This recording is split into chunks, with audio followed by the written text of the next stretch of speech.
Uncle Bob. He then decided to become a construction laborer with a very minimal income. Goodness gracious me, what a heavy life burden I have now. Uncle Bob finally burst into tears and experienced severe depression. In the midst of depression, Uncle Bob finally got enlightened. His success story as a great entrepreneur started when his friend named Sri Mulyono Herlambang gave him 50 domestic chickens to cheer him up. But one lovely morning, a thought came to him. I am indeed that my chickens could potentially provide me with a lot of income.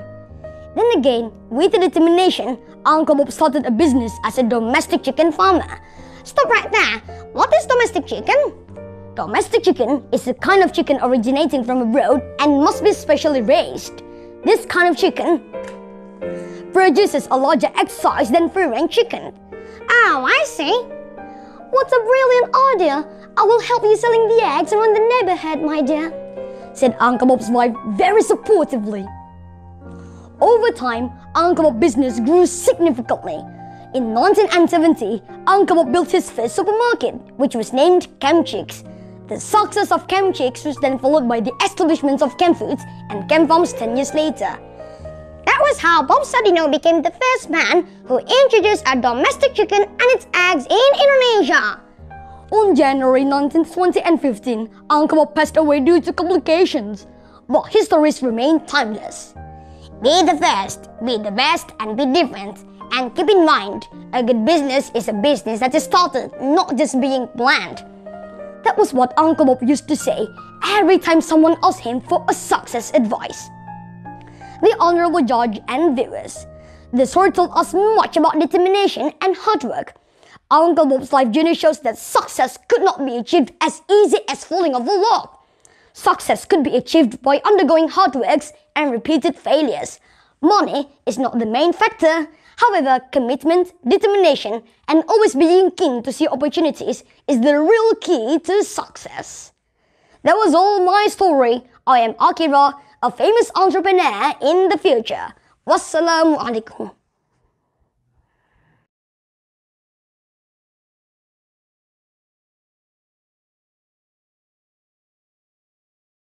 Selanjutnya akan ada video dari Zihan Adrian Subiantoro dari SMP Negeri 11 Bekasi. Assalamualaikum warahmatullahi wabarakatuh. Hello, my name is Zihan Adrian from Junior High 11 in Bekasi, and today I'm going to tell you about one of Indonesia's heroes, Wage Rudolf Supratman. Wage Rudolf Supratman was the songwriter to Indonesia's national anthem, Indonesia Raya. But that's most likely the only thing everyone knows these days. Just the fact that he wrote the national anthem. No one actually pays attention to his history from when he was born to when he died. And that is exactly what I'm going to be telling you about. Supratman was born on March 9th, 1903 in Purworejo, East Java. However, some speculates that he was actually born on March 19th, 1903. It's debatable. Here's a little fun fact for you. Supratman's birthday, March 9th, has been Indonesia's National Music Day since 2013. Supratman is the 7th child of Sastro Suharjo, his dad, and Siti Senin, his mom. He has a lot of siblings, but we're just gonna focus on this one particular sister of his. She is Supratman's elder sister named Rukiem. On 1914, Supratman moved with Rukiem and her husband, William, to Makassar. And while he stayed with them, William actually teaches Supratman a thing or two about music. William also gives Supratman a violin for his 17th birthday. It's because William encouraged him on it. What a nice guy. Fast forward to when Supratman was in his early 20s. He worked as a teacher and a violist for a jazz band called Black and White, which is around 1920 to 1924. A teacher that plays in a band is really cool in my opinion. After that, Supratman moved to Bandung and worked as a journalist for Kaum Muda newspaper before moving again to Jakarta. He still works as a journalist, but now it's for Sinpo newspaper. It's just different in the company, really. Now, despite him moving from place to place, from job to job, he actually still practices his music. He still developed the ability to play the music, specifically his violin. He still plays it. Now we're going into the history of the national anthem here. One day when Supratman was reading a magazine, he found a little writing on one page. The writer that writes this specific page expressed musicians in Indonesia to write a national anthem because other countries already had their own national anthem. And since Supratman knows how to play the violin and he knows things about music, he decides, hey, I can do that. And thus, Indonesia Raya was born. Written. The song was first played in front of the public on October 28, 1928, right when the second Youth Congress was being held. And ever since then, Indonesia Raya was played as a sense of togetherness, yes, that's words, and to show people's spirits on wanting to free the country. Now, obviously, the Dutch wasn't really happy about it, and Supratman ended up being a target because of the song. It was because there is this line inside the song that says, "Freedom, freedom," to be specific, and the Dutch took that as a threat. Therefore, Supratman moved again from town to town to escape the Dutch before Rukiem eventually took him to Surabaya when he fell sick in 1938. And unfortunately, Supratman died on August 17, 1938. That's 7 years before Indonesia's Independence Day, which means he didn't get to hear the song he wrote, played, and sang in front of the crowd, in front of the nation on August 17th, 1945. And years later, Supratman's song, Indonesia Raya, is now our national anthem. We sing it, we play it every week on a Monday morning. I found his story inspirational and motivating as well. Bear with me here, okay? Reminder that he was a teacher and a journalist, but even so, he still developed his knowledge and his ability in music. Ever since he was young, he has been so close to the whole concept of music. From reading his whole story, I got the impression that music is his whole passion, a strong one, besides wanting to free the country, of course. And look what that got him. He wrote a song that's now our national anthem and is presumably one of the many big parts of Indonesia in terms of togetherness. This to me is a pretty big of an example, and it should be for everyone else. How I see it, no matter which path you take in life, don't ever give up on what you love to do. Maybe one day you can create something big out of it. Thus, that's the end of my storytelling. Thank you so much for listening, and I'll see you next time. Wassalamualaikum warahmatullahi wabarakatuh. Udah untung saya datang. Enggak, maksudnya ini videonya. Video ini bukan miss-nya. Selanjutnya ada dari Naila Farha yang berasal dari SMP Negeri 2 Bukal.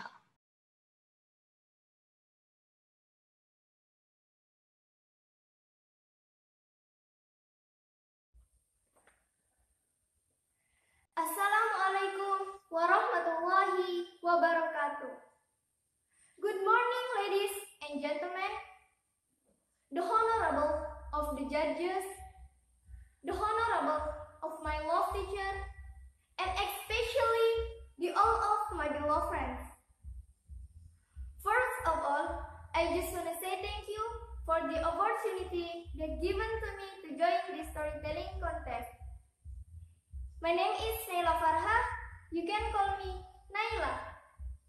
I am in the 9th class, student of SMP Negeri 2 Bukal in Central Sulawesi. Here, I would like to bring a storytelling with title Lifelong Struggle. The story is about Mr. B.J. Habibie. Okay, the all of audience, I will start now. Baharudin Yusuf Habibie, well known as B.J. Habibie, has a big dream to develop aerospace in his homeland Indonesia. Become the founder of Industri Pesawat Terbang Nusantara (IPTN) or PT Dirgantara Indonesia (DI). Habibie was determined to begin the development of aircraft manufacturing with IPTN technician. Habibie designed his own plane. The first aircraft has successfully been made with the name N250 Gatotkaca. The plane was designed according to Indonesian conditions as archipelago country.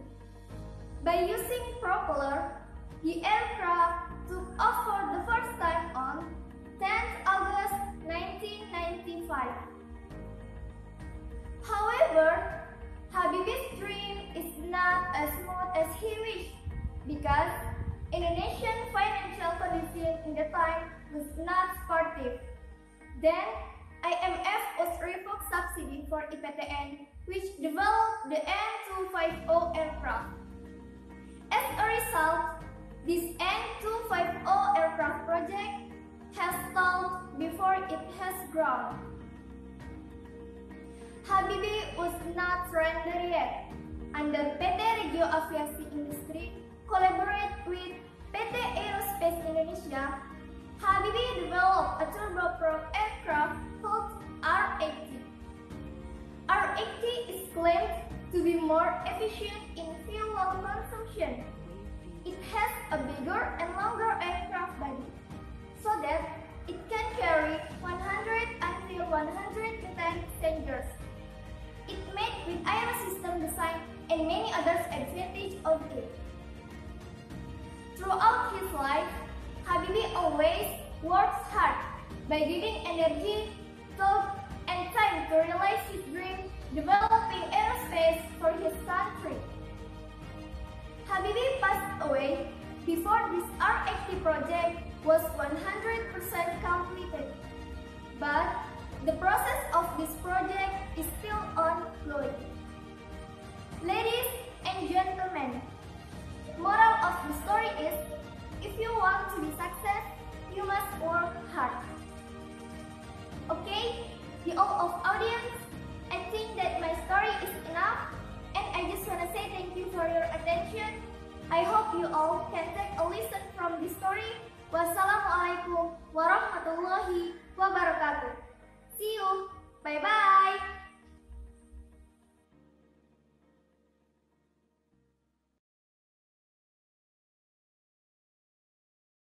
Selanjutnya ada Kansa Tabina Anindita dari SMP IT Arafah.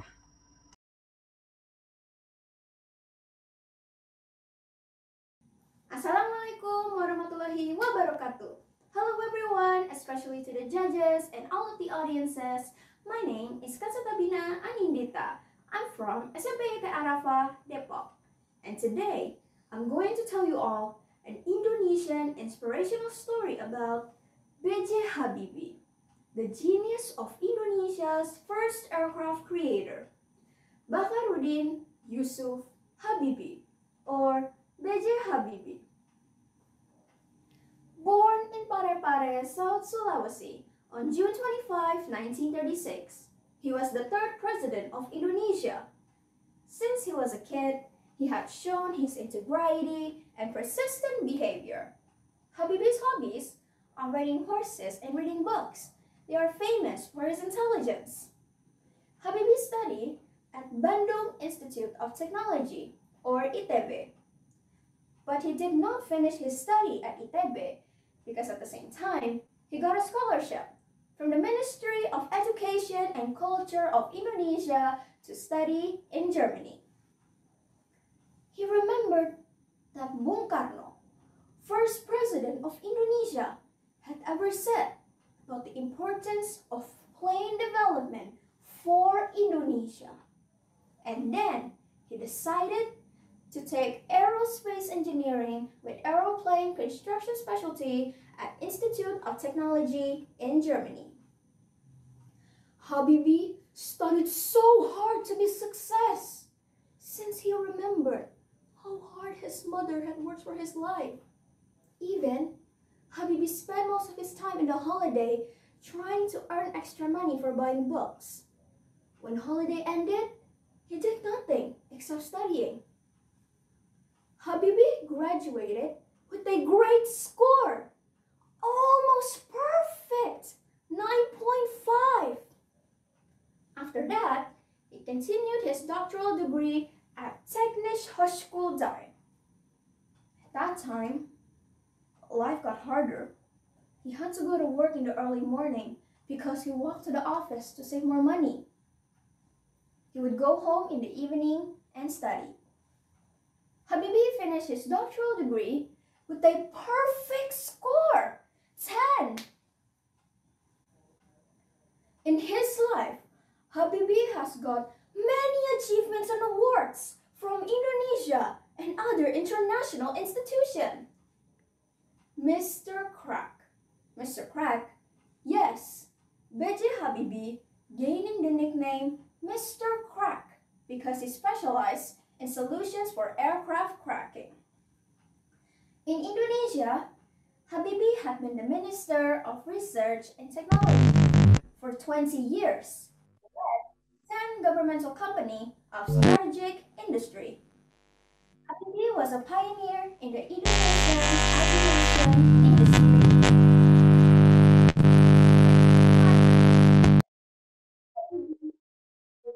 First Indonesian aircraft. N250 and named Gatot Kaca that had been manufactured by IPTN, Industri Pesawat Terbang Nusantara, now PT Dirgantara Indonesia. N250 Gatot Kaca, N stands for Nusantara. 250 denotes a twin-engine aircraft with a capacity of 50 passengers. And named Gatot Kaca, Gatot Kaca is a hero in a puppet show. The man of steel, his body is strong and he can fly. N250 Gatot Kaca is Indonesian national pride aircraft. Now, the genius aircraft maker has gone, but his legacies will remain forever in the hearts of the children of the nation. Well, that concludes the end of the story. Thank you so much for all the attention and I hope you enjoyed.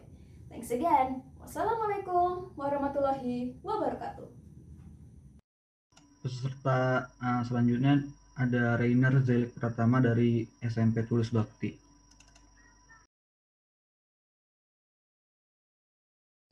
Assalamualaikum warahmatullahi wabarakatuh. Hey everybody, good morning. How are you today? I hope you always stay good, stay healthy, and God bless you.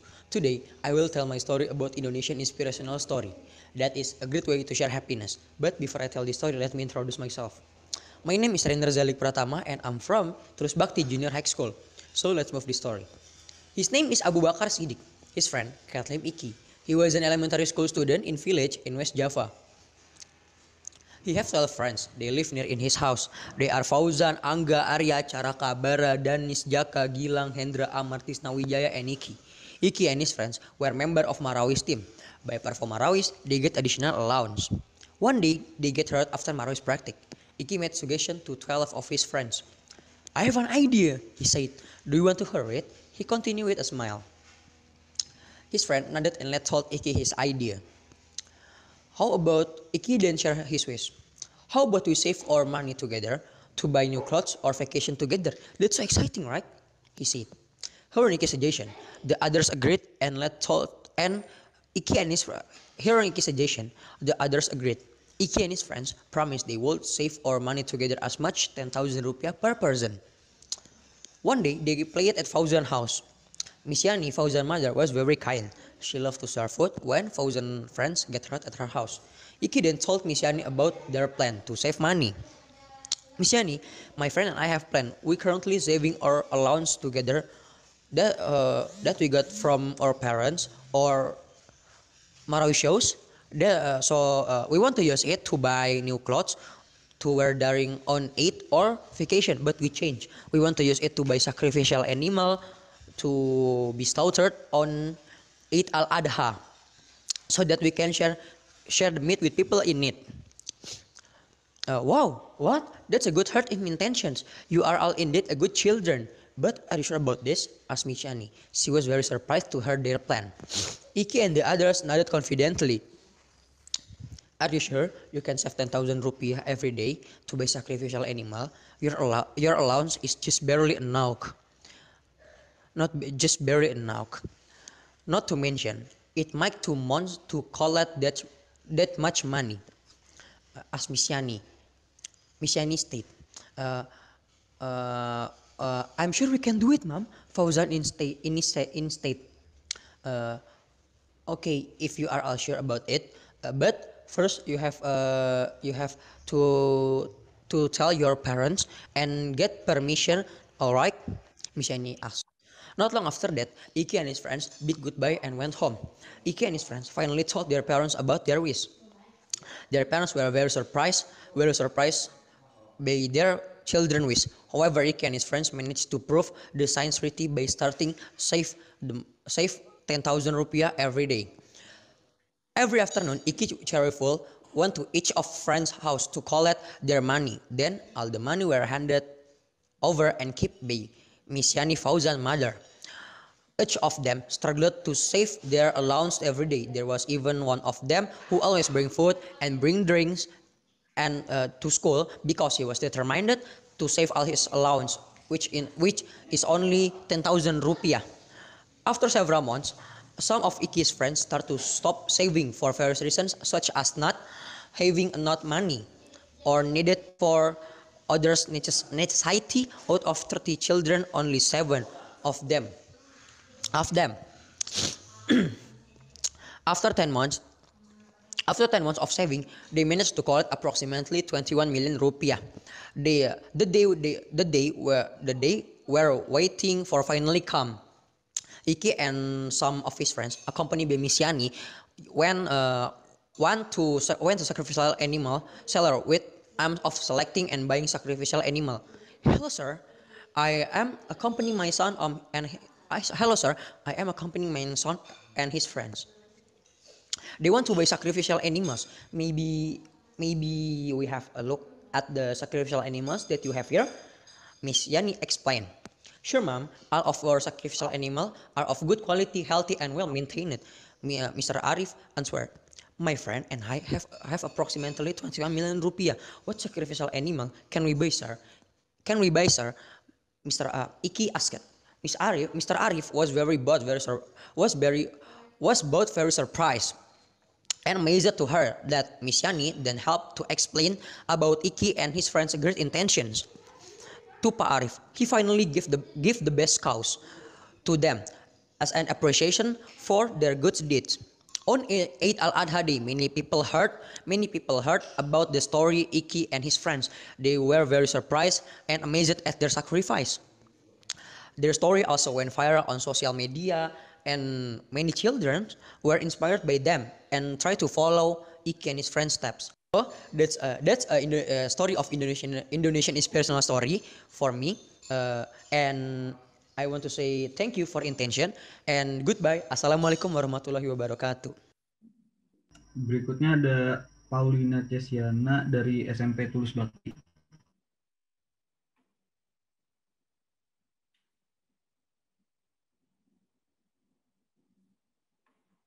Good morning, everyone. How are you today? I hope you're always healthy, stay safe, and blessed. So here, I will tell you the Indonesia inspirational story that is limited but definitely limitless. But before it, please let me introduce myself first. So my name is Paulina Cesiana Pangaribuan. I'm from Tulus Bakti Junior High School. That's it. So now let's move into the story. Her name is Anki Yudhistia, a woman who was born in Medan on May 5, 1987. She was a child of Hadi Sanjota and Indiarti Kahana. She lived an ordinary life until an incident changed her life at the age of death. One time, Anki had a fever and her temperature was very high. Previously, she also felt ill because of several diseases, including malaria. Because of the illness, in mistaken taking medication, she lost her hearing at the age of death. And during adolescence, she started to lose her self-confidence. She felt confused by what had happened to her. Why did I do wrong? Why do I have to be deep like this? Anki's parents, especially her mother, and people around her, tried to give her support so that she can be good. The first step was started by the mother. In order to help Anki equalize her ability and get ready to compete with other normal students, her mother prepared a tutor to help Anki in learning. Anki's adolescence was inseparable from being bullied by her friends and the environment who could not understand her condition. apart using hearing aids. She also needs to see face to face with other people when talking and learn to read the lips of the other person so that she can communicate well. On public transportation, she also got wrong because of hearing disability. Excuse me, we called you but you don't respond. Don't you hear me? Are you all my personal dreams? Said someone in public transportation. Anki at the time tried to accept and love herself. She didn't give up. She successfully completed her high school and graduated from two state senior high school Bogor in 2006. Anki continued her education in London School of Public Relations and took accelerated program and completed her master degree in 2010 with GPA of 3.5. In 2008, she was also one of the Indonesia delegates for the Asia Pacific Development Center of Disability in Bangkok, Thailand. She also worked and released a book entitled Deaf Woman, Penang Training Boundaries in 2011. She wrote this book to participate public in raising awareness to change the terminology of cacat to disabilities. Her second book, entitled Setinggi Langit, appeared on the market 2 years later. In 2017, Anki company, the name is Disable Enterprise, collaborate with Gojek as a business partner. People with disabilities were channeled to become worker in several of Gojek service as a Go Message, Go Auto, Go Clean, and Go Glad, in which each job is adjusted to the person's skill and type of disabilities. In 2019, Anki launched her third book entitled Become Rich as a Sociopreneur. She also won the Asia Top Outstanding Woman Marketer in the Year, an award from Asia Marketing Federation. In October 2019, President Joko Widodo appointed her as one of the presidential special staff in social sector for the 2020 to 2024. Anki also has proven that ability is stronger than disabilities. Okay guys, that's all from me. Thanks for listening to the story. I just want to say, never give up, never surrender. God bless you and see you next time. Okay.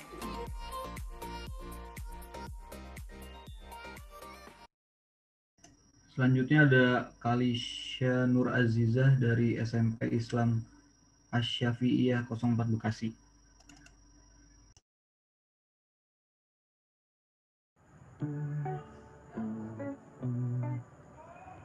Assalamualaikum warahmatullahi wabarakatuh. Hi everyone, I hope you're always happy and healthy. My name is Kalisha Nur Azizah and I'm from Junior High School of Asy-Syafi'iyah Bekasi. And I want to tell an inspiring story. Do you know there's a lot of inspirational stories from people around the world? People who degrade themselves to others and live up the nation. Because now we're talking about dreams, I want to tell a story about a woman that inspired me. She's Maudy Ayunda. Do you know Maudy Ayunda? Maudy Ayunda is an Indonesian actress and singer. She is famous, talented, and smart. She started her career in 2006. One day, Najwa invites Maudy to her show. They were talking about dreams and talk about the other things. At that event, Najwa asked Maudy, Harvard University or Stanford University? Maudy replied, So I actually dreamed of doing an MBA at Stanford, but it's difficult to get in there. And finally, she was accepted because she tried so hard to get into that university. Declared successful, entitled to university, how do you feel? Are you happy? Or sometimes you just sad because as a public figure, many people think that you just get some fortune figure? Asked Najwa. Maudy said, Yeah, actually I'm very happy. I did not expect that I can. Besides of that, Maudi took a deep breath and said, "Yeah, actually I feel sad. Yeah, because what am I fault for years? People underestimate me just because I'm an artist. It was easy to go in there. Then, for the last season, Najwa asked more. What difficult steps to enter those university? Maudi said, in the past, I just show up my form, my deepest of my mind and heart. Maudi said, in a part when I have to make some motivation letter, I just show up myself from my deepest of my mind and heart. I stated that must be sincerity in every work. I want to do something with education, and I am a person who always put education first. From this, we can learn. Dreams and education are important to motivate ourselves. If we have a dream, we must try to achieve that dream, even the dream is as high as the sky. We must believe that we can reach our dream. Well, that is all my story. I apologize if there was something wrong in the story. Thank you for your kind attention. Stay healthy, don't forget to wear a mask, wash your hand, and keep distance. Goodbye.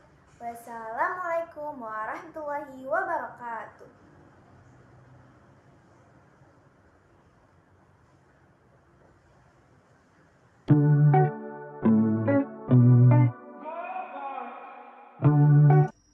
Selanjutnya ada Naila Syifa Ciesa Hidayat dari SMP Islam Asy-Syafi'iyah 04 Bekasi. Assalamualaikum warahmatullahi wabarakatuh. Hello everyone, my name is Naila Syifa Ciesa Hidayat and I'm from Asy-Syafi'iyah 4th Middle School, Bekasi. I have a story for you entitled Najwa Shihab Who Inspires Many People. And here is the story, guys. Ladies and gentlemen, who doesn't know Najwa Shihab? Surely that name is familiar to us, right? Najwa was born in Makassar, South Sulawesi on September 16, 1977. The program hosted by Najwa included being the anchor of Metro Today's primetime news program and Today's dialogue talk show program. Najwa Shihab is familiar with the nickname Nana. Nana is an UI Law Faculty alumni in 2000. During high school, she was selected to take part in the AFS program, which in Indonesia was implemented by the Intercultural Bina Foundation for 1 year in the United States. Starting a career at RCTI, in 2001, she chose to join Metro TV because the TV station was considered to be more responsive to her great interest in the world of journalism. In 2005, she received awards from PYI Center and PYI Jaya for her reports from Aceh.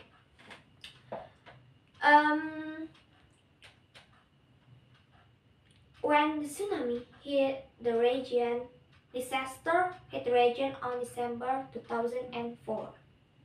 At that time, in the studio, there was the feature of Surya Paloh in the owner of Metro TV. Najwa did a video conference report to the studio, and at that time she was saying like this: "We are a moral burden." He said it was a broadcast on Metro TV. "Our son was saved. Please tell me where our child is," said Najwa Shihab, reporting with a sob. And then Najwa Shihab said again like this: "I feel like I've never been in a situation of seeing someone who really feel helpless. That I learned to be a journalist who is more sensitive, has a more empathy, and understand what the people I see are going through." And then her coverage and report were considered to have contributed to the widespread concern and empathy of the wider community for this human tragedy. Even though she has decided to be total in the world of journalism and broadcast TV, Najwa continues to strive to strengthen and enrich her scientific insight. Najwa was among the first journalists who interviewed President Susilo Bambang Yudhoyono. She has also interviewed almost all national political figures, and that was so cool. From that Najwa's story, the point that we can give an example is to walk according to passion and don't be afraid to try new things. For that, try to study to achieve the success we want, like Najwa Shihab. And I think that's all the story of Najwa Shihab. Thank you for your nice attention. Stay safe, stay healthy, don't forget to wear masks and keep distance. Finally, I would like to say goodbye. Wassalamualaikum warahmatullahi wabarakatuh.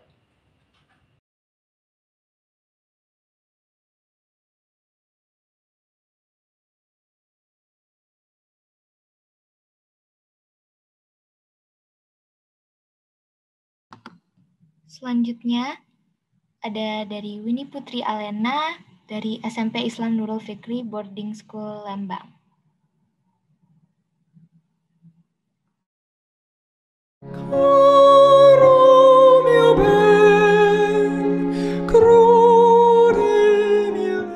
Assalamualaikum warahmatullahi wabarakatuh. Hello everybody, my name is Winnie Putri Alena. I'm from Nurul Fikri Boarding School Lembang, and today I will tell you a story. It's from my favorite book. This book is about a very beautiful girl named Malek. So let's check out the story. A long time ago, there lived a very beautiful girl in a small village at the shore. Her name was Malek. Malek lived with her parents and her 6 sisters. Imagine having that so many sisters. Her father was a fisherman, while her mother was a housewife. Do you know that Malek and her sisters were very famous among men because there are a lot of men that came to their house to propose, but they always refused. This condition made the fisherman and his wife became worried that their daughter will be single forever. But one day, somebody came to their house. Do you know who it is? It's not a person, but it's a giant fish. And it said that the name was Jerawan. He also said that he wanted to propose to one of the fisherman's daughter. Then the fisherman asked his daughters one by one. They all refused, except for the youngest, Malek.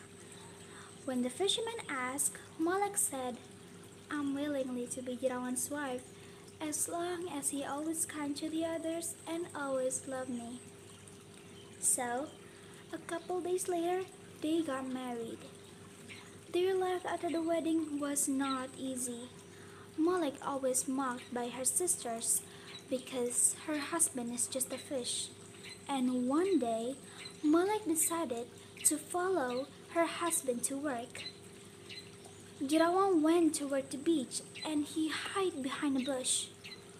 Why is he hiding? And a couple of minutes later, a handsome man walked out of the bush and went toward the beach. Malek was so surprised. She couldn't believe what she saw.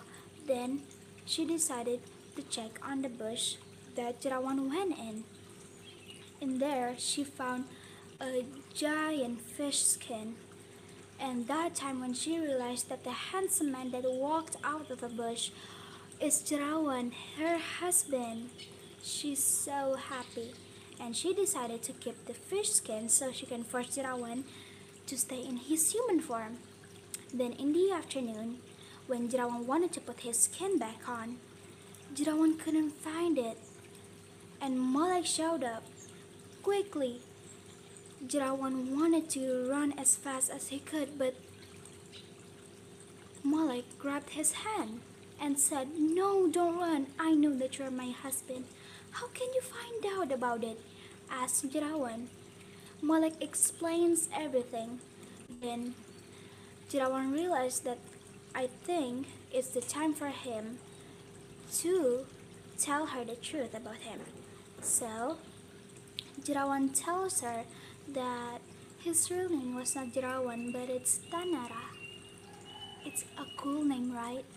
Then they went back home, surprising everybody in their village. And her sisters are regret to refuse Jirawan's proposal.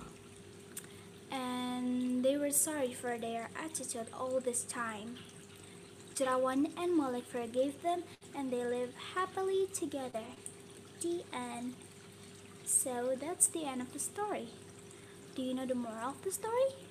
Well, the moral of the story is we have to be grateful and we cannot be jealous of somebody else, because if we do grateful, Allah will add more.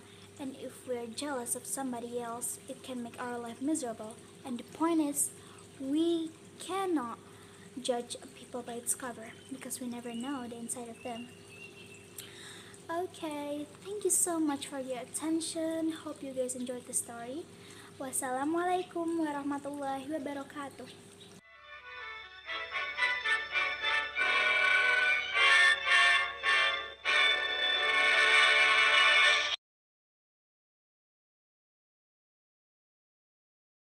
Selanjutnya ada dari Aisyah Devina Hanania dari SMP IT Nur Hikmah Bekasi. Hello everyone, my name is Aisyah Devina Hanania from SMP IT Nur Hikmah, grade 7.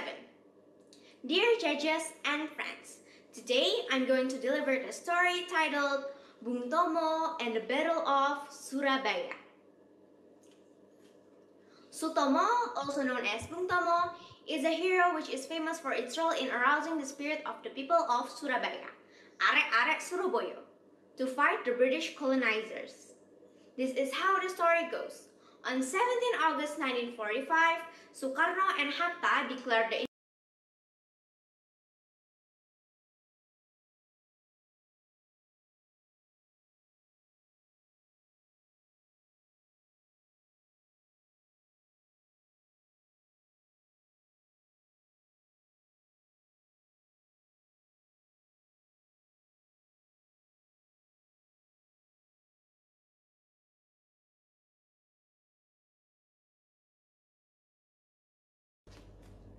Assalamualaikum warahmatullahi wabarakatuh. Hello everyone, my name is Aisyah Devina Hanania from SMP IT Nur Hikmah, grade 7. Dear judges and friends, today I'm going to deliver the story titled Bung Tomo and the Battle of Surabaya. Sutomo, also known as Bung Tomo, is a hero which is famous for its role in arousing the spirit of the people of Surabaya, Arek-Arek Surabaya, to fight the British colonizers. This is how the story goes. On 17 August 1945, Sukarno and Hatta declared the independence of Indonesia in Jakarta. As the news spread to all over the archipelago, all Indonesian people felt a sense of freedom. But the moment of independence was not the end of the struggle. One day, on the late October 1945, Brigadier Malaby with his 6,000 British troops landed on Surabaya. They would like to organize the recovery and collect the weapons from the Japanese troops. However, they also have another plan to take over Surabaya and urge all Indonesian soldiers to hand over their weapons. At that time, Malaby was preparing his troops to attack Indonesian soldiers. Troops are all set. Yes, Captain, everything's ready for the mission. Now, send this letter to Mr. Suryo, the governor of East Java. The letter was about Malaby's offer to Mr. Suryo's mission in taking control over Surabaya. However, Mr. Suryo refused to cooperate with the Dutch and the British colony. On the 9th of November 1945, the British Indian troops delivered ultimatum to all Indonesians to surrender and gave up all the weapons. Otherwise, Surabaya will be attacked by the British troops. Yet, all Indonesian soldiers and youth people ignore all the threats from the British colony. This reaction then led to the Battle of 10th November, which was begun by Bung Tomo's speech. Well, in the past there were no such a thing as TV, cell phones, and many others. The only media to spread the news was radio. Then, Bung Tomo took a radio mic, gave a thunderous speech, and awakened the spirit of arek-arek Surabaya. In the name of Allah, the most compassionate, the most merciful, Merdeka! Brothers and sisters throughout Indonesia, we all know they have forced us to come raising our hands. They have forced us to come with a white flag as a sign that we surrender. Brothers, in the battles we have all shown that the youth from Maluku, youth from Sulawesi, youth from Bali, youth from Kalimantan, youth from all over Sumatra, the youth of Aceh, the youth of Tapanuli, and all Indonesian youth of Surabaya, in their respective forces, mythical forces formed in the village, has shown one defense that cannot be broken. Hey, British troops! As long as Indonesian bulls, Indonesian youth have red blood that can make white clothes, red and white, we will never surrender. And for us, brothers and sisters, we'd better be destroyed than not free. At the end, victory will surely fall into our hands, because God is always on the right side. Believe me, brothers and sisters, God will protect us all. Allahu Akbar, Allahu Akbar, Merdeka! Around 120,000 fighters from Surabaya and other cities around Surabaya were defending the city of Surabaya, and they were able to kill General Malabi. Finally, although Indonesia was lacked of ability in using guns and weapons, although lots of victims were fell down, Indonesia succeeded to show the world that we can win the battle and get a freedom. That is all a brief story of Bung Tomo and the Battle of Surabaya. The moral of the story is, we must keep up the spirit, be brave, and never give up in any condition, just like in this current pandemic. Thank you for listening. Wassalamualaikum warahmatullahi wabarakatuh. Selanjutnya akan ada video dari Erli Mahardika Putra Yulianto yang berasal dari SMP Karakter.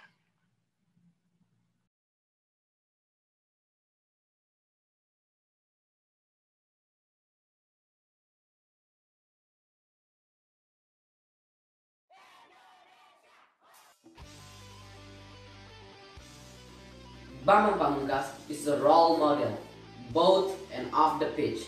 When grazing, the man who is usually called Beppe is always a role model.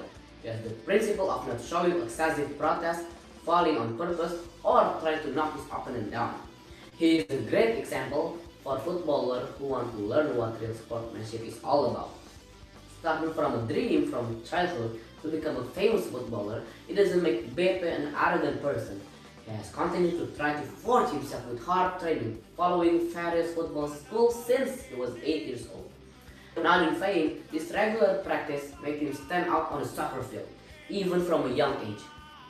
It was not easy to be complacent. Little Beppe continued to practice actively until he finally took him to various tournaments as a teenager. It was not as smooth at first as imagined, but the struggle continued for a purpose, namely beyond himself and realizing his dream of becoming a professional footballer who can defend the team in his own country. Although born in Central Java, Bambang Pamungkas' career grew up in Jakarta. Armed with the top scorer in the U19 Asian Cup tournament with a score of 7 goals. He scored 7 goals in 1999. Beppe also wore an orange jersey with his favorite number 20. One of the strengths of Beppe is that he has a very high jump. It is because of this ability that he is able to score goals with his headers, even though he is only 170 centimeters tall. One of the moments that made his name known was when he defended the Garuda national team in a friendly match against Lithuania. The match ended in a 2-2 draw, an achievement in itself for Indonesian football to be able to to hold a team from the place of Europe, and Beppe become one of the goal scorers. No wonder that several offers to join have sprung up from European clubs, starting from the Netherlands, namely Roda GC, as well as Germany clubs like FC Köln and Borussia Mönchengladbach. But finally, Beppe played with Nora. Another overseas career that Beppe has is defending the Selangor FC flag, Malaysia. In fact, he had scored a goal on his debut against Malacca FC.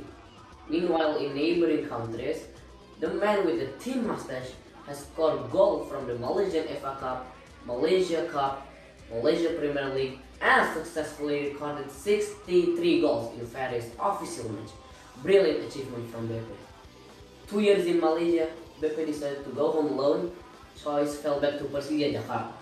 Together with the Kemayoran Tigers, Bambang Pamungkas won various trophies, ranking from top scorer in the 1999-2000 season, best player and the champion of the 2000 Indonesia League Main Division, top scorer of the 2002 Tiger Cup, and the best player of the 2007 Copa Indonesia. Brilliant achievement by Beppe, full of achievement and titles. Bambang Pamungkas remains a wild and simple figure. Even now, he is still loyal to defend the team he grew up with, Persija Jakarta. His heroic action on the green field while defending Persija and the national team made his fans love this figure even more. All struggles did not end in fame. Slowly but surely, Beppe started to become legendary in his own country. The story of Bambang Pamungkas can be an inspiration for anyone, even me, if achieving dreams requires long effort, but there are always results that can be achieved. Now is the time for you to dare to take a step to make your dream come true. Let's prepare to inspire. So, the lesson or moral message that we can take from this story is never to give up, work out for your dream, and be a good person on the field and off the field.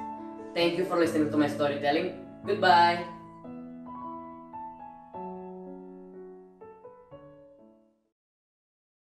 Selanjutnya ada dari Ayesha Rizka Azahra Adli Wibowo dari SMP Karakter. Let me begin. Somewhere lived a little child. He lives in a happy family with his parents and relatives. However, he always liked to make troubles. Well, he always abused and harassing his brothers and sisters and make trouble for the others. When he realized his mistakes and wanted to apologize, he always said, "I can say sorry to them tomorrow." And when growing up, school was so fun for him. He studied and made a lot of friends. One time, he had a big fight with his best friend. That, when he realized it, it makes him like feel it's natural, and he thinks that everything is normal in his life. And he said again, "I can say sorry to him tomorrow." Until he grew up, they never speak to each other ever again. Then, after graduating college, work kept him busy. That he met a very beautiful and a kind woman, later become his girlfriend. So caught up by his work, he wanted to be promoted to the highest job in a short time. Surely he was eager to meet his best friends, but he never contacted them, even by phone. He always think that, "I'm so tired by work, I could call them later or tomorrow." And then, after all, he has a lot of coworkers who wanted to go out with him, that he completely forgot about them. Until he got married and have children, he worked twice harder and extra hard to make his family happy. He stopped giving flowers, presents for his wife. He completely forgot about her birthdays, their wedding days too. But he never worried because his wife always understood him and never blamed him. Surely he's felt guilty sometimes and craves to say "I love you" to his wife, but he always said, "I can say it tomorrow, I can say it later." But later on, he never say it. And he also forgot about his children's birthday, that it makes them think that their father doesn't care about them, and Saritu doesn't want to get close enough to his father. Then a misfortune happened that the wife is dead because got a car accident and stuff by hit because she was hit by running, and at that time he was at a meeting, but he didn't know it was a fatal accident. That when he arrives, his wife already died, and he was too late to say I love you, and tried to cure himself, or like tried to comfort himself by his children's, but none of them care about him. After some times, his children grew up and then lived there with their own family, completely forgot about him, who doesn't give a time for them. That makes him think that alone all the time, that felt guilty so badly about it. Then he lives in a nursing home alone. Then he also misses his wife, friends, and also his children's, wishing that he could repeat the time and spend some time with them, and getting more regrets about it. When he realized all of his mistakes, what he had done in the past, it was all too late. His children is gone, his wife is gone, and none of his friends care about him anymore. He felt guilty, but it's all too late. Sometimes as humans, we always think that there's so many works we have to do, we don't have time for anything else, for small things, but over all of our flaws, it's really important to spare some time for those little things, because it may be so little for us, but it could impact a big thing for everyone else. So if you have something to do, or spare some time for your family and friends, that's what I'm going to say. Setiap hari kita di sini.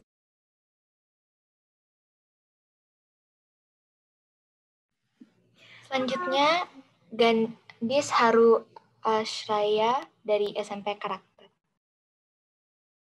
And I am from Karakter High School. First of all, I want to say thank you to Lab School for giving me the opportunity to show my performance in storytelling. Today, I want to tell you a story about a dream that can come true. A dream feels close. We can be a doctor, a movie player, a scientist, an athlete, or whatever. It can feel so close. Well, it is if we are en route to the dream. This person I will tell you about seems so easy to achieve her dream. She has played in great movies, worked with great directors, movie casts, and celebrities. She has released 3 music albums, and one of them got a multi-platinum award. She also got accepted to attend the most prestigious university in the world. That sounds very amazing, right? Because she's still very young. But could she suddenly achieve all that easily? I was very curious until one day I found an article about her. She got a role in a movie when she was in elementary school, and since then she never stopped achieving. She loves to sing, and she releases an album. She returned to play in 2 more movies. She participated in various competitions and won an award several times. But I found out too that most of the time she didn't win. She won one time after previously losing 10 times. In short, she lost many times before she got to win. That was not easy to lose. You know what it's like to lose? Let me tell you about how I feel when I lose. Once, I prepared myself for a ballet competition. I practiced dance movements for 5 months. Tried new movements that I couldn't do before. Practiced twice harder than my friends often did. And it forced me to be more disciplined. You know how it feels practicing like that? My legs are hurt, my body aches. And sometimes I finish schoolwork late at night with my sore feet. And when the competition day began, I thought I did my best, but I didn't win. That was shocking. I asked myself, what did I do wrong? At first, I thought that what I did wasn't enough, that I wasn't that good. But the truth was, I made some progress with my ballet movement capability. Now, I became more disciplined, I get up early, and I I have a stronger body than before because I work out frequently. And you know what is the best part of it? I became a better person. From what I've read, my role model says she has 3 foundations to how to chase a dream. First, let your independent mind lead you. Try not to get distracted by other people's expectations or opinions. Sometimes, when you achieve something, people will criticize you and sometimes it bothers you. But they don't know how to achieve it from what you have done. So take the consideration from those who did the same thing as you do. Second, keep focus. It's hard for us as we deal with social media every day. So it is very wise if we can write down our to-do list to stay focused and to keep on track every day. I try to limit my screen time as well, and it helps me a lot. And third, be grateful for every milestone that we have entered until today. It won't be easy because we often put in our minds to be a winner and forgot that we actually already did our best. We should appreciate ourselves because we get better and better in every practice we do. We force ourselves to wake up earlier than before, we stop playing games, we sacrifice our family times in order to achieve our dreams. My role model got lost many times before she won something. She failed in her study work many times as well. But she kept practicing her singing more, she picked up and read more books to finish her essay on time. I could imagine her practicing will take more time in her life. She might put away her phone to stop scrolling on social media.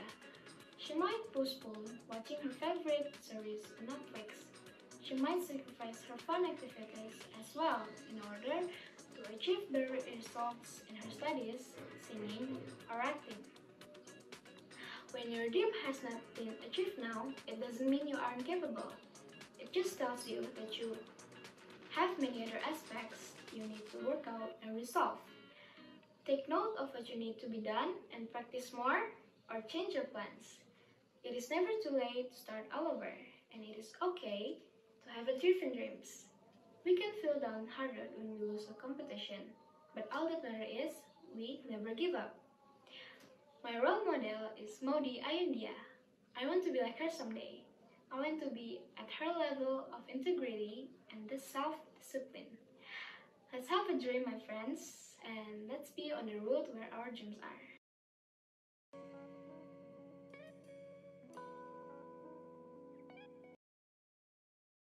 Peserta selanjutnya ada Rania Puspita Ardianti dari SMP Karakter.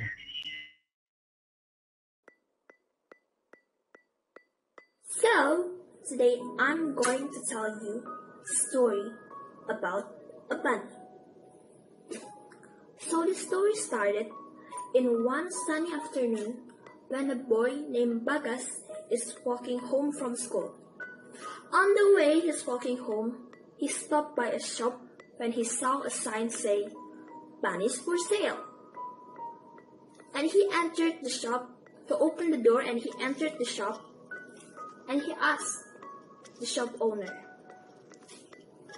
"Sir, how much is it for one bunny?" The shop owner answered, "It's about like 30,000 to 50,000 rupiah." Bagas checked his pocket and he found only 12,000 rupiah. And he said to the owner, "I only have 12,000 rupiah. Can I maybe just look at the rabbit?" Shop owner smiled. After that, he opened the rabbit's cage and brought a bunch of spinach. The rabbit starts hopping towards him, but there's one rabbit that is a little bit slower than everyone. So that rabbit was left behind his friend. Curiously, Bagas asked the owner, "Mister, what happened to that one rabbit?" And the owner told Bagas that one rabbit has a leg disability. Bagas excitedly say, "Mister, I want that rabbit." But the shop owner is shocked. "Kid, no, don't buy this rabbit. If you want this rabbit, I'll give it for you free." Then Bagas looks at the shop owner with disappointment. No, I don't want that bunny for free. That bunny is worth the same as others. The owner shook his head. And he said, no kid, this bunny can't hop or run or play like the other bunny. Suddenly, just suddenly, Bagas took off his shoes. And the shop owner gasped. Why? Because actually, Bagas is having a leg disability too. And he is wearing a prosthetic leg. Bagas smiled to the shop owner. Well, that bunny isn't the only one who has disability, right? He said. But that bunny needs someone who accepts and understands him. For now, I only have 12,000 rupiah. But when I have the money, I'll pay the rest. Shop owner felt touched, and he said to Bagas, I hope all our bunnies have a good owner like you. The end. So, moral of the story is, we're all different human beings, but we are all having the same conscience, namely sharing and helping others' shortcomings. There's always a place for you in this world. That's all. Stay safe and don't forget to wear a mask. Goodbye.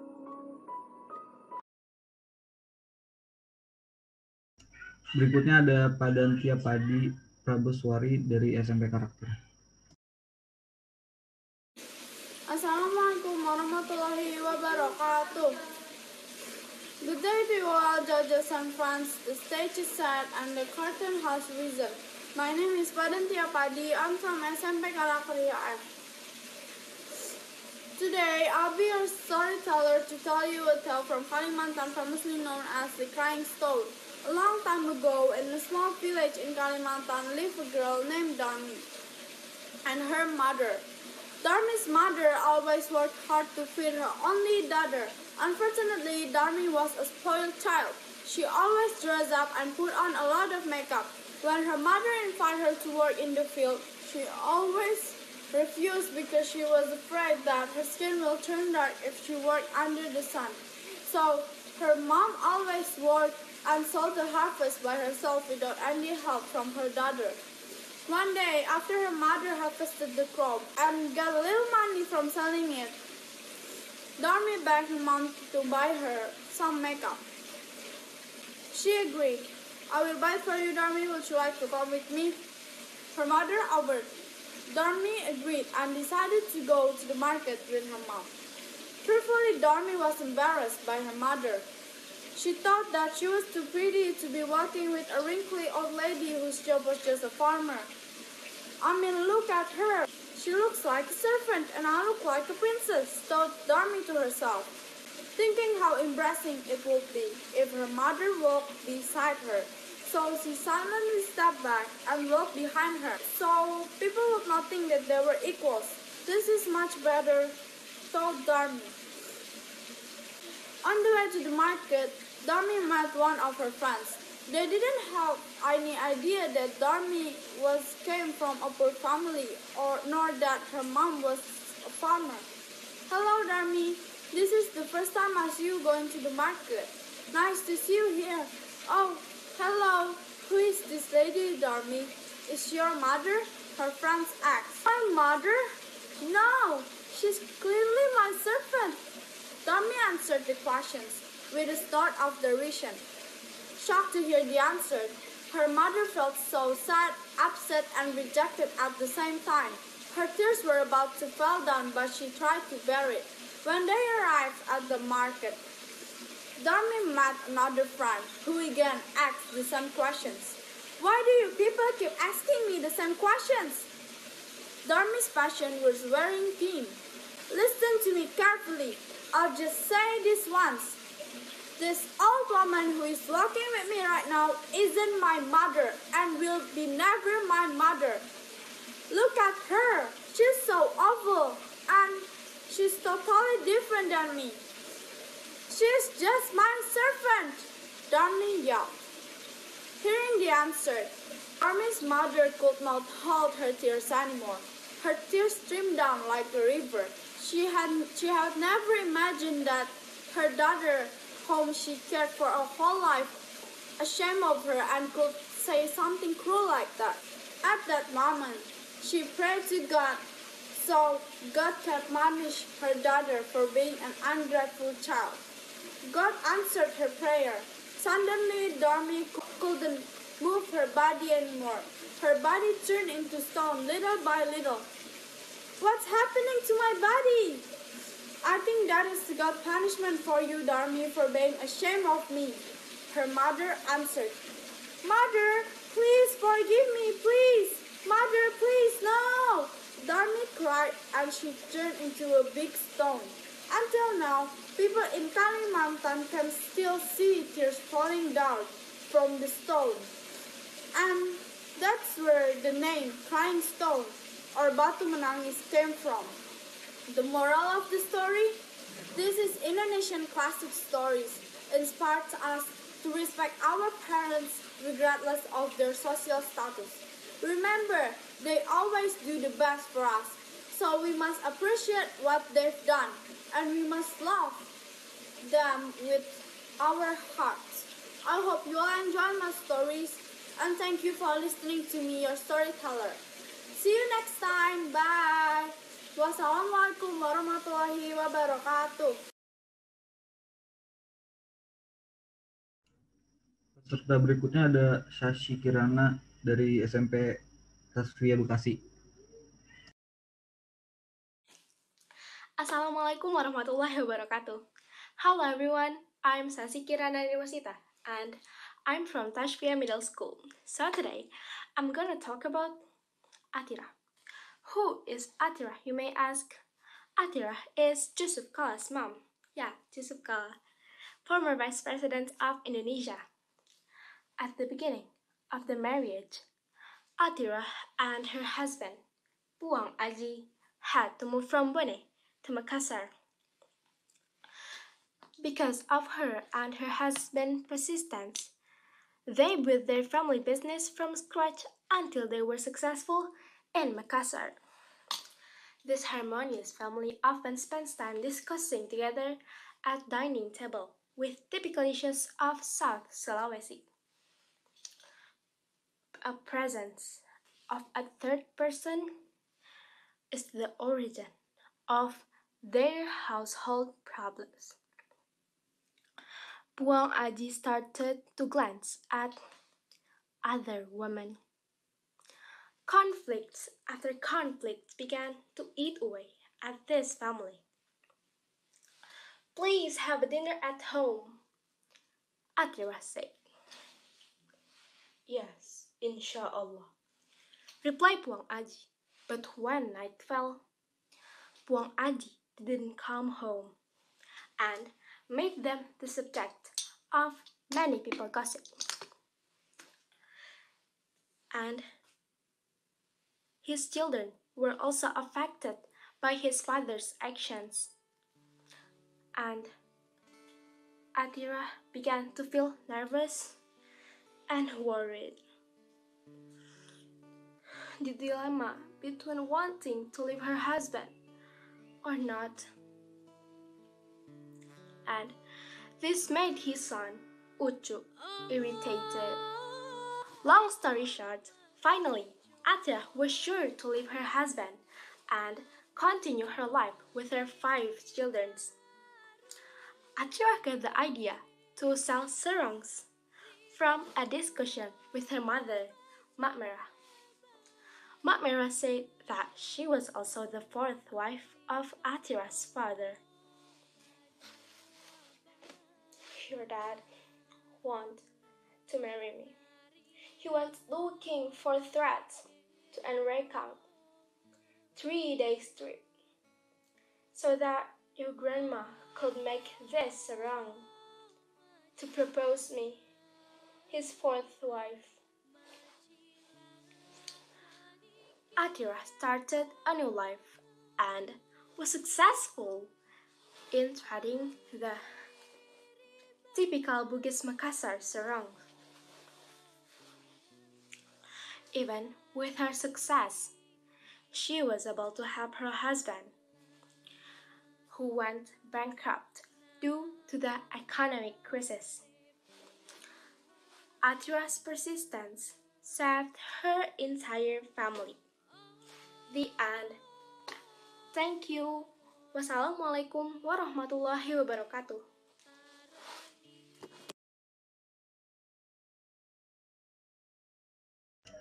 Selanjutnya ada Askayana Hafiz Dharma dari Badan Pembinaan Khusus. Hi! Today we are in January month. Let's see to April month. Before we come to April month, we should know that what has been happened in April month. The birth month of kind woman who have married to Indonesian woman free will. With that, I'm sure that you will say, I don't know, because you are joking. So let me tell you a simple story. Seriously, and the title? Raden Ajeng Kartini.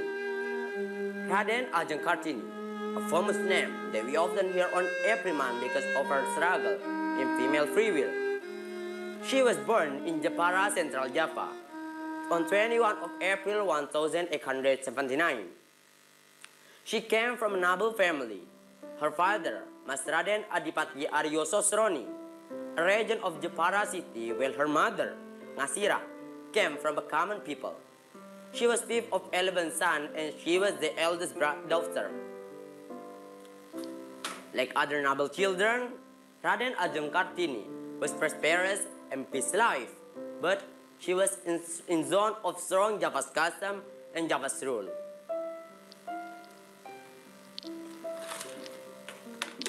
Born in noble family, she was not only prosperous and peace life, she also got enough education. Her first school was in ELS, Europe Leisure School. Over there, she was taught about Dutch language. But in one of Java's custom and Java's rule, Java female couldn't have free will right in choosing her couple. Finally, on 12th of November 1908, young Kartini was married with Raden Adipati Jayadiningrat. But even though she is married, she still continued her education. On a certain day, Raden Ajeng Kartini sent a letter to Mrs. Abandanon about her beloved country. I met a child who eats rice once on a day. We followed the child. During he to the home, I couldn't look him because of his sickle and bamboo bag. I was very shy of my greed. I mused of myself, and outside of me, there are much suffer and illness. Oh, I was very shy. But young Kartini know her power. The power is about her exerting other people. But she could give her the very power, or maybe a lot of, or even much. No. Her high degree in defied dualism doesn't permit her to associate with common people, or she will become temptable. By spending her adolescence to study and read a lot of books, Raden Ajeng Kartini was not only smart in literature, she also a famous artist. She was worker in batik, painter, woodcarver, and musician. Raden Ajeng Kartini was very respected and solicited in India till she met first Indonesian school for women with her friend. Not only it, Raden Ajeng Kartini was an inspiration of many young generation. One example is Suyanti, the first maker of Indonesian Women Congress 1928. And maybe just for me, you can take the moral value from this biography. That is, purpose what you have in order it will be benefit for yourself or even other human life. And if I have many mistakes to you all about my conversation or even information, I beg your pardon. And the last I say, goodbye.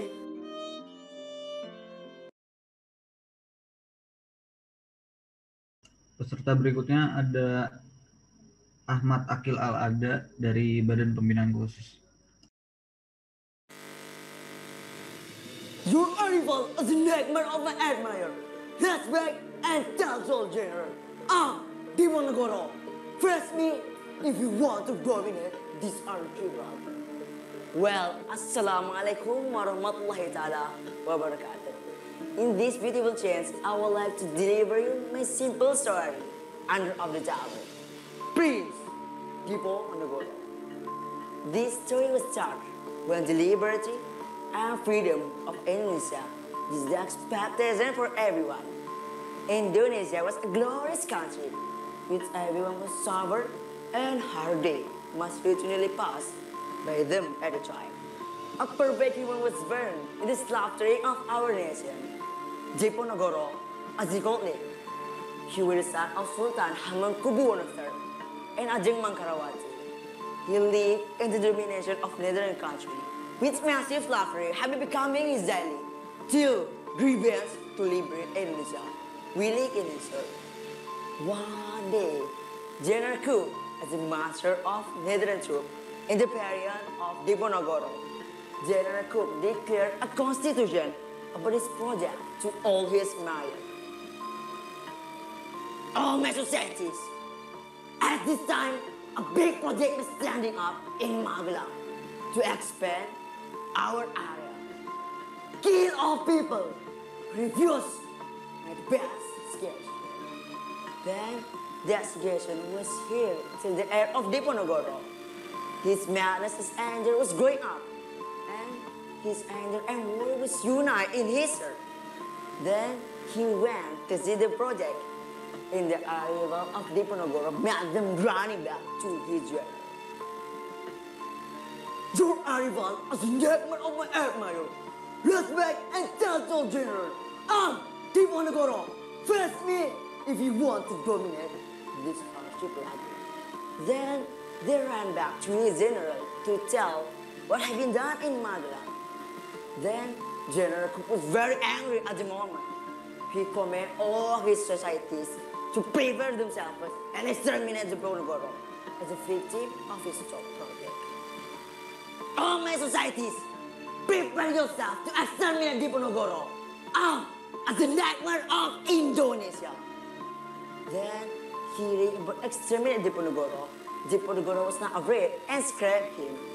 Then he commanded all his societies to unite and right to face them.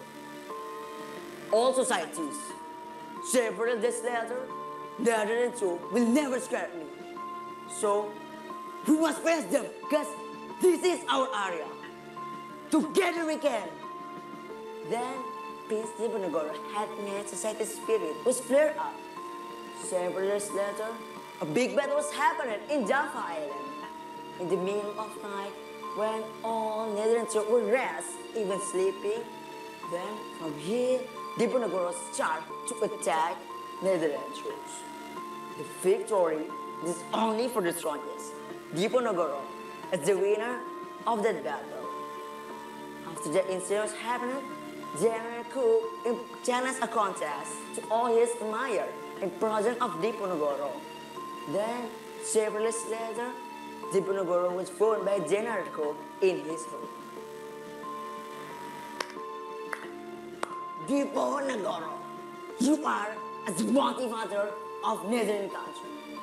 But today, we'll pick your suffering in Netherlands jail. Yes, now I'm inferior. But several years later, my society will deport you from this land. You are improper to live in this archipelago. Then Diponegoro was live in the suburb of Netherlands jail. But Diponegoro's sentence was true. That after the incidents happened, all Diponegoro society was united and dragged all Diponegoro from this land. And the story was the end. From here, we can learn that was don't think to be the best, but think to do the best. Maybe just it for me. If I have any mistakes to all, I beg your pardon, and as I say, catch you later.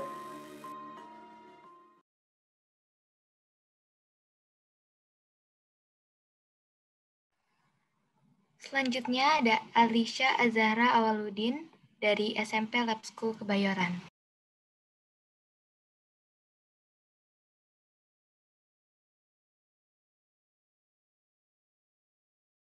Hello everyone, my name is Alicia Awaludin from SMP Lab School Kebayoran, and today I'll be doing a storytelling. This storytelling is about the famous Indonesian badminton player Susi Susanti, as we retell her very famous historical achievement in the sports history of her winning the gold medal in the 1992 Olympics. As we tell, I'll give you a brief biography of who Susi Susanti is. Lucia Francisca Susi Susanti Haritono was born in 11 February 1971. By this year, she is now a retired badminton player, but as one knows, she is one of the most famous badminton player back in the 90s, where she has achieved one of the most historical achievements of today's Indonesia sports history. I will now be retelling her very famous achievement. It was that day on the year 1992. It was summer and it was the Olympics. It was held in Barcelona in Spain. Everyone in the world were watching through the TVs, and some went to the stadium as well. On that day, badminton players were getting ready for their competition, and one of them was the Indonesian player Susi Susanti. That day, she was going to compete with a South Korean badminton player named Bang Seo-hyun, and it was a women's singles competition. As the competition was getting ready, everyone in the stadium and everyone at home through the TVs were getting ready and looking non-stop through the TVs. As the competition starts, everyone was looking at her elegant gestures, at her hand movements, and how her legs were moving fast but yet steady, focusing on the cock as it moves one to another to the Bang Seo-hyun and her as well. This competition was very intense yet nerve-wracking. As Indonesians saw through their homes, through their TVs, their eyes were looking non-stop. Some even had very cold sweats on who was going to win for this competition. Everyone was looking at her moving. Bang Seo-hyun was moving on with the points, but this not made Susi stop. She kept on moving. Everyone was looking through the TVs. Everyone was looking through the stadium. The eyes were focusing on her movements. Was she gonna win? Was she gonna lose? Are we not gonna get a medal this year? Are we gonna get a silver again? No one knew. As everyone was reaching towards the end of the competition, it was that time where the point hit and she won. Everyone was seeing her tears swept away and everyone was cheering at home and in the stadium. She has won the competition. And it was that day Indonesia has reached its historical sports history in badminton. She arrives to the podium to get her gold medal. And as this historical achievement, it was that year that Indonesians were able to get a gold in the Olympics. As this story goes on, I would like to mention a very famous interview, a very famous brief interview she had with a reporter. The reporter asked Susi Susanti, "Do you consider yourself Indonesian?"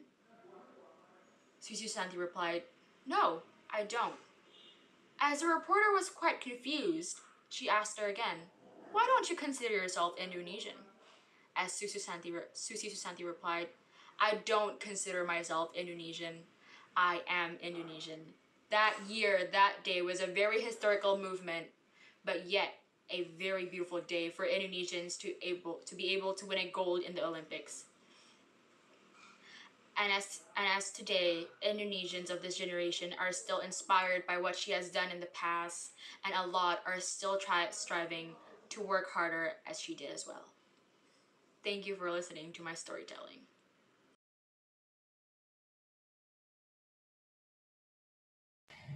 Selanjutnya ada Anjani Artika Larasati dari SMP Lab School Kebayoran. Assalamualaikum warahmatullahi wabarakatuh. Great everyone, my name is Anjani Artika Larasati from Lab School Kebayoran Junior High School, and on this particular occasion, I will be telling you a pretty old Indonesian folktale. Now this story might seem quite familiar in your ears, and is titled Telaga Warna. Now, like every other story, this folktale starts with a once upon a time. In a kingdom in West Java lived a king and a queen. Their people lived with happiness joy, and felicity. But unfortunately, they haven't been gifted a child yet. And so the king would walk through the forest and pray for hours and hours for a child. But unfortunately, nothing happened until one sunny day. The king was sitting at his throne, doing regular king duties, thinking about taxes, bills, and constantly thinking about a child, until the queen ran about in the halls of the castle with great news. Your Majesty, my love, you would never believe what I found out this morning while you were away. I'm pregnant. And so the king jumped out of his throne and hugged his wife with happy tears rolling from his face.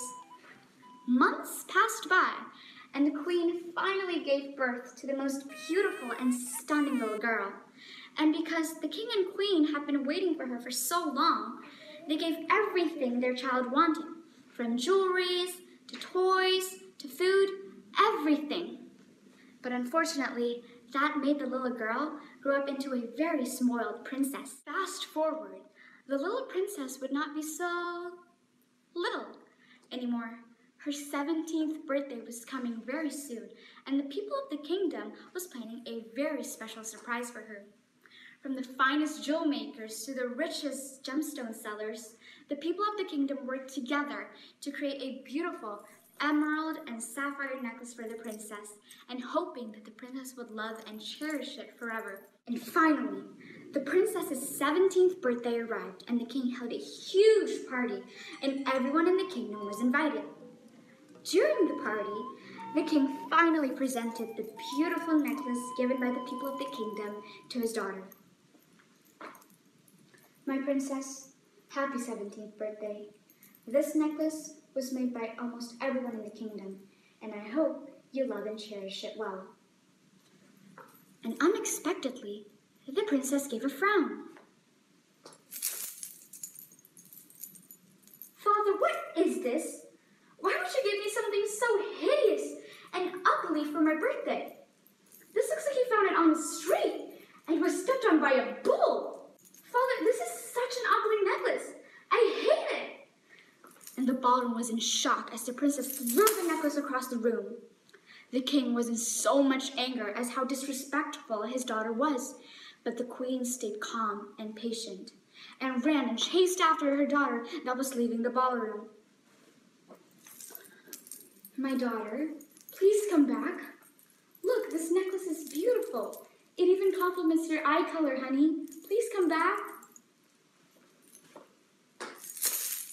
This? You call this beautiful, Mother?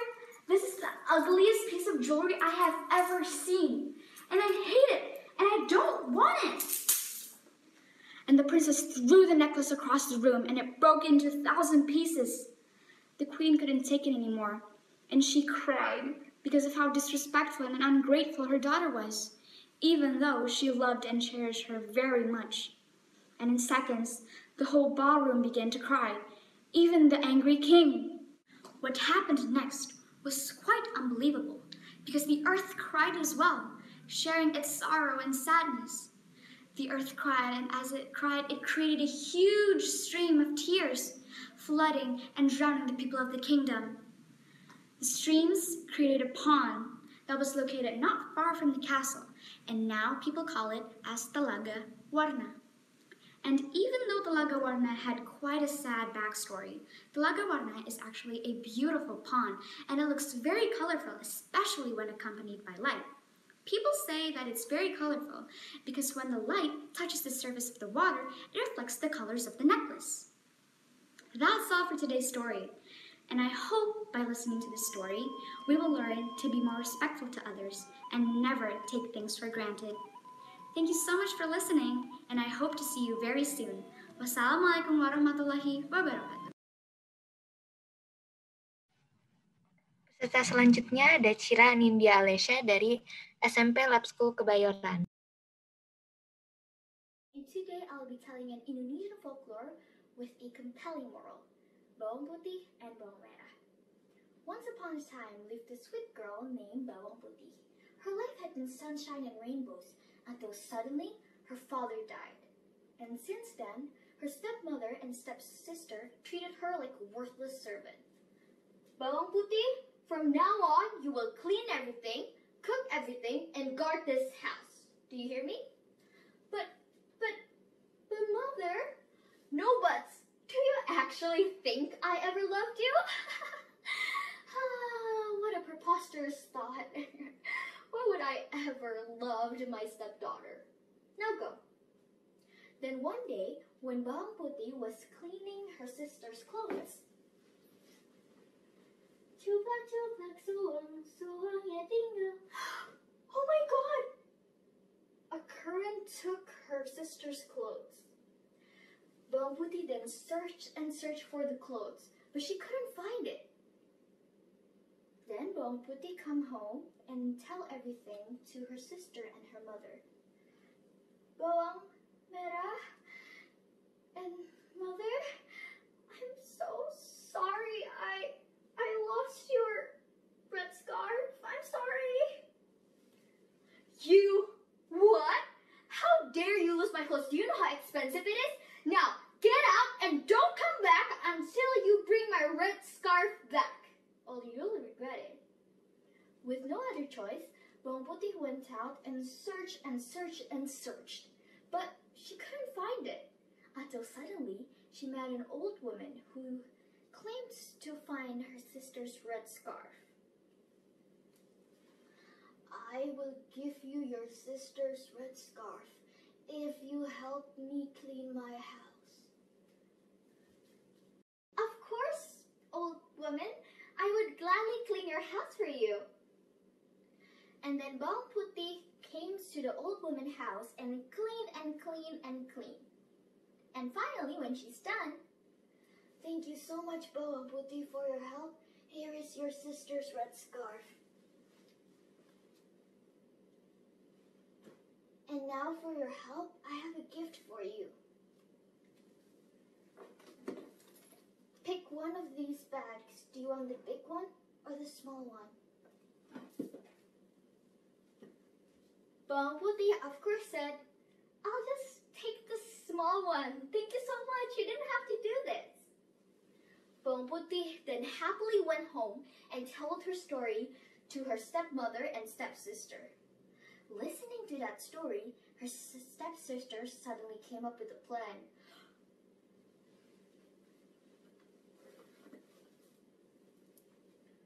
Bawang Putih, what is this? Somebody stole my scarf and you only picked the small bag? What? This is probably just some worthless... Oh my God! Apparently, it wasn't worthless. Inside, there are a ton of jewelry. Realizing this, her stepsister then said, Mother, we could be rich. Let's lose my dress again, and then we can ask for the big one. Sounds good? And that's what she did. She goes to the river, pretends to lose her red scarf, and of course meet the old woman. After they have cleaned the house, Bawang Merah then demand her reward to the old woman. Now, I've cleaned your house. Where is my reward? The old woman then said, all right, pick one. Do you want the small one or the big one? Bawang Merah, of course, replied, ha! I want the big one. I'm not like Bawang Putih, who's like so stupid to pick the small one. Mom, we're going to be rich! And then she went home happily and opened it. But then, to her surprise, oh my God! Why is there so many snakes? Apparently, in the big one, it was not jewelry. It was a lot of poisonous snakes. And then Bawang Merah realizes that greed is not a good thing, and that greed will always bring pain, while kindness will always bring you happiness.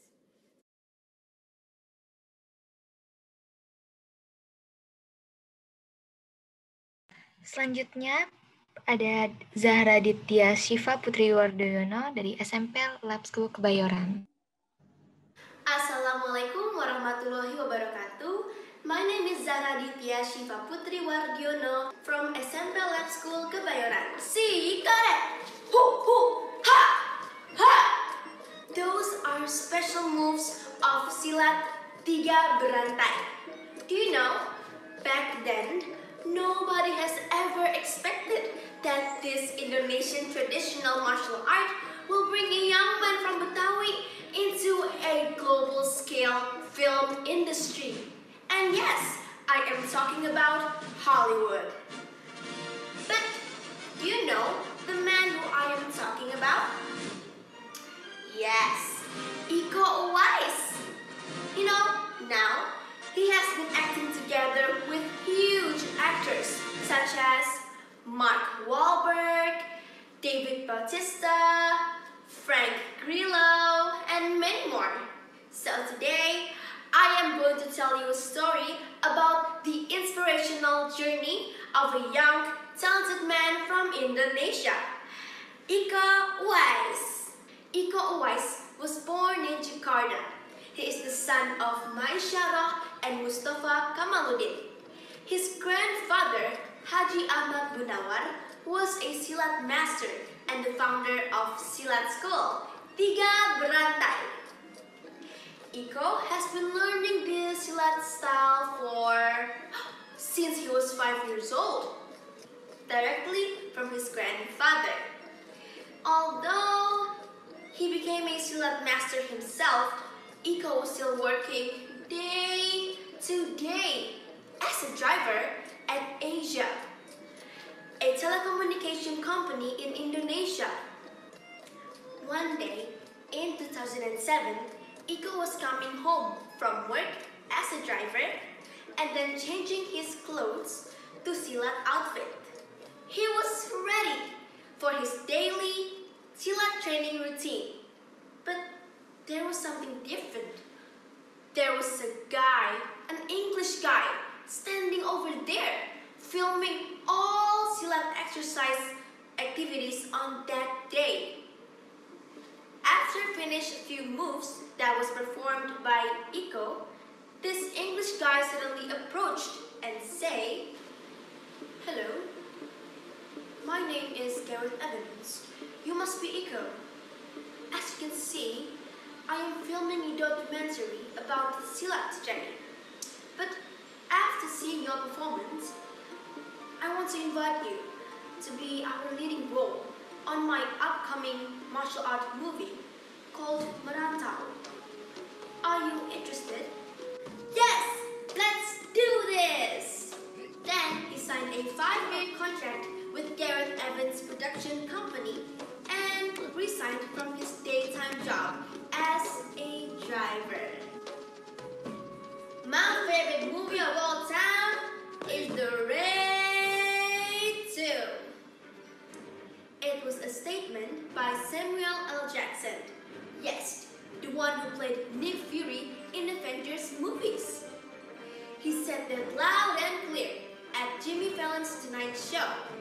If you guys notice, after releasing Merantau in 2009, Gareth Evans and Iko Uwais also released The Raid in 2011 and The Raid 2 in 2014. It was a huge success.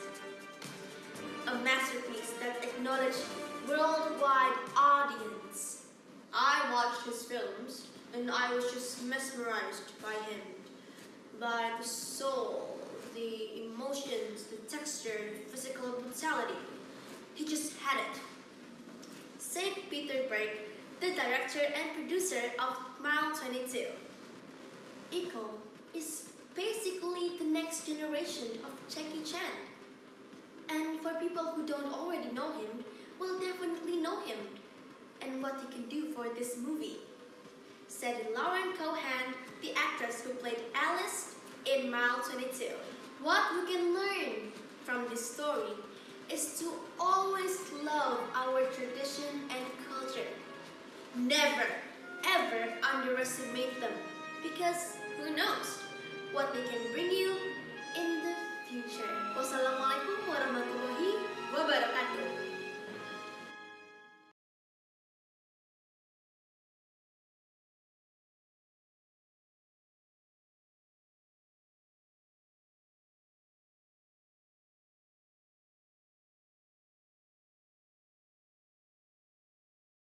Hello everyone, my name is Abraham. Today I will tell a story about Jokowi. Jokowi was born and raised in Solo, Central Java. He is the eldest out of the 4 children. All 3 younger siblings are girls. Jokowi's family is like any other family. Parents work hard so that the family can live well. However, Jokowi's parents are not from the aristocratic circles, not from the Borgnist either. You are fighting for your family by trading wood and bamboo in the market.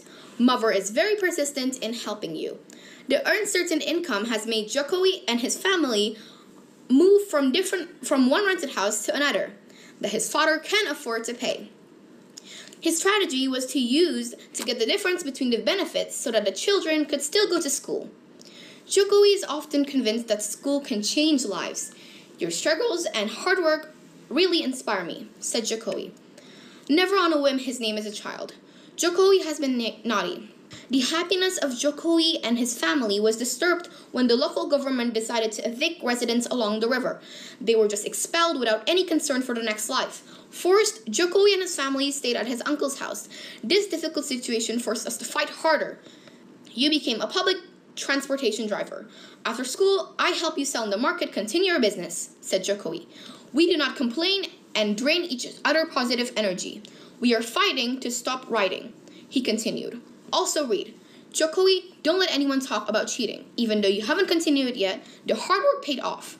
The money from the savings from public transport drivers and selling wood made his father set up a wood workshop. Since then, the coffers have gradually increased until finally they can buy a simple house. In 1980, Jokowi decided to study forestry wood technology at Gajah Mada University. Jokowi deliberately chose that department so he could learn more about lumber. Jokowi wanted to follow in his father's footsteps to build a larger timber business. I was long in college and I really like listening to rock music from Nazareth, Queen, Metallica, Guns N' Roses. I also like to climb mountains. Mount Lawu, Mount Merapi, Mount Noribabu, Mount Quincy. I have climbed, said Jokowi. The presence of Iriana towards the end of the college, Jokowi began to calm down a little. He felt that he had to do a serious in doing his final project because he would enter the world of work. But at the same time, the concentration was slightly slattered by the presence of a woman named Iriana. She's a friend of my younger sibling who often plays at home. After graduating from college in 1985, Jokowi was immediately accepted into a paper company in Aceh. Far from his hometown, Jokowi was immediately placed in the jungle. Jokowi and his colleagues got the task of sending some seeds to be planted on a deforested forest, applying for Iriana. However, Jokowi is determined to bring Iriana to live in the jungle of Aceh, in 1987 to be exact. The eldest was named Gibran Rakabuming Raka. Gibran stands for perseverance and courage. I want my first son to have the rest for life like his name, said Jokowi. Ups and downs of doing business, the birth of the eldest brought blessings. Not long after, Jokowi, with minimal capital, founded his first company which was also engaged in a furniture business, CV Rakabu's name. Being an entrepreneur, Jokowi also had ups and downs. He was cheated. The items have been sent, but the money has not yet been received. The con man then disappeared somewhere. Ups and downs like that do not make Jokowi give up. He's persistent in using many strategies to grow his business.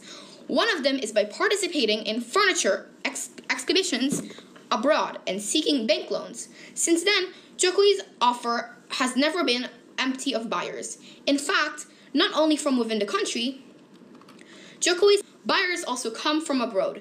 French citizen named Bernard Chen is one of them. He was the one who gave me the title Jokowi to differentiate between Joko Widodo and other Joko no. Since then, in the furniture business circle, he started calling me by the name Jokowi. He said, in the period after that, Jokowi and Iriana were blessed with 2 more children, Kathiyang Ayu and Kaisang Pangarep. To his children, Jokowi wants them to know the school of life, which is based to be on the struggle to be independent. This principal value is instilled for their future life. At the end of his story, Jokowi said that what he experienced when he was young is more or less experienced by all of us today. There is no Jokowi today if there is no history or my difficult life. Keep on fighting to make your dreams come true. Let us continue to build a developed Indonesia, Jokowi concluded. Thank you.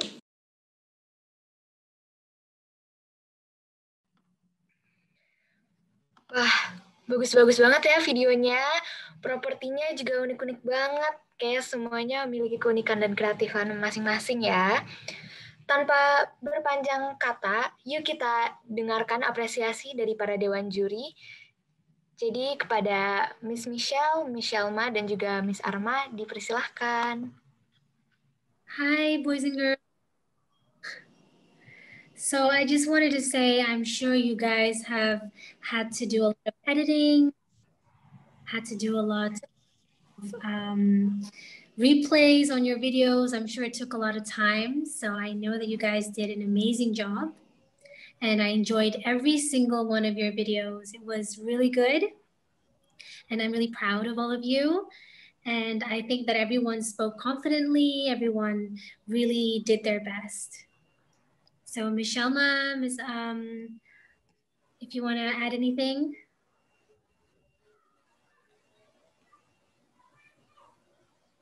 Okay, Miss Michelle. Yeah. And all the participants, maybe I have the same ideas with Michelle. What I want to appreciate for your performance is in this pandemic, when everything seems so hard for us, but you could achieve your creativity, your intelligence, not only in English, but also in IT. And we have seen all of your videos, and you have applied some of the techniques in making the video and recording, maybe some things that I cannot do personally.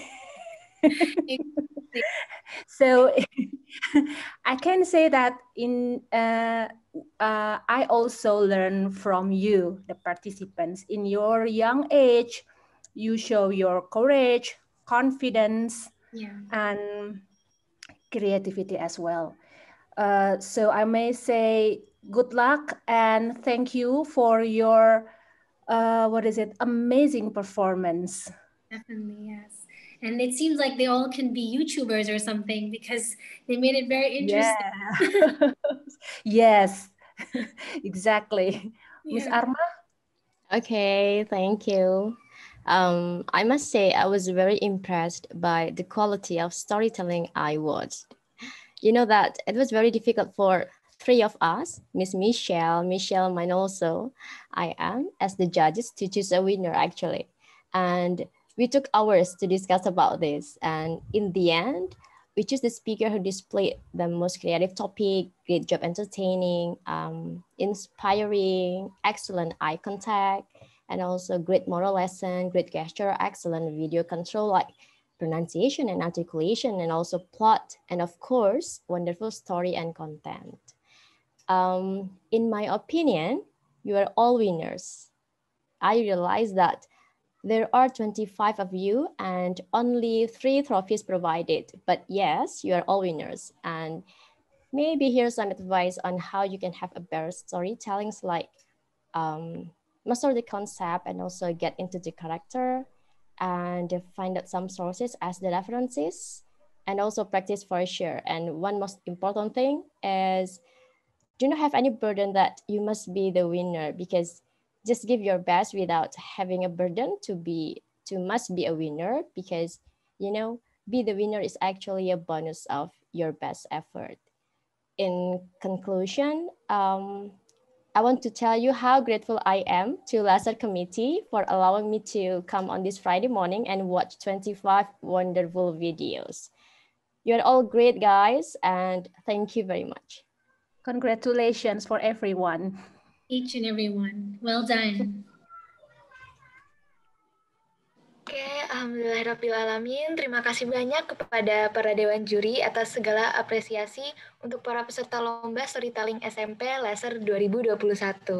Terima kasih semua atas partisipasinya. Semoga semuanya puas dengan hasil yang telah diperoleh. Jangan lupa untuk pengumuman pemenang akan dibacakan besok ya pada saat closing pukul 12.30 sampai 14.00 WIB. Udah pada penasaran kan siapa pemenangnya?